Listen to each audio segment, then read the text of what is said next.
এশার নামাজ পড়ে ঘুমিয়ে গেল। রাত 12টার পরে কোন যুবক যদি উঠে আল্লাহর ইবাদত করে, তাহাজ্জুদের নামাজ আদায় করে, আল্লাহর নবী বলেছেন কিয়ামতের দিন আল্লাহর আরশের ছায়া ছাড়া কোন ছায়া যেদিন থাকবে না, ওই দিন 7 শ্রেণীর লোকদেরকে আল্লাহ তাআলা আরশের নিচে ছায়া দিবেন।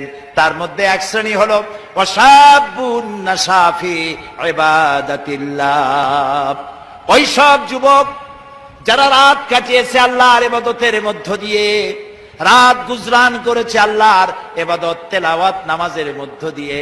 আল্লাহ তাআলা কিয়ামতের দিন আরশের নিচে যুবকদেরকে জায়গা করে দিবে। আজ এই পল্টন ময়দানে হাজার হাজার যুবকদের উদ্দেশ্যে বলি, যুবকেরা, তোমাদেরকে রাজনৈতিক দলের লোকেরা তোমাদেরকে লাঠিয়াল বাহিনী হিসেবে ব্যবহার করে, তোমাদেরকে নামাজ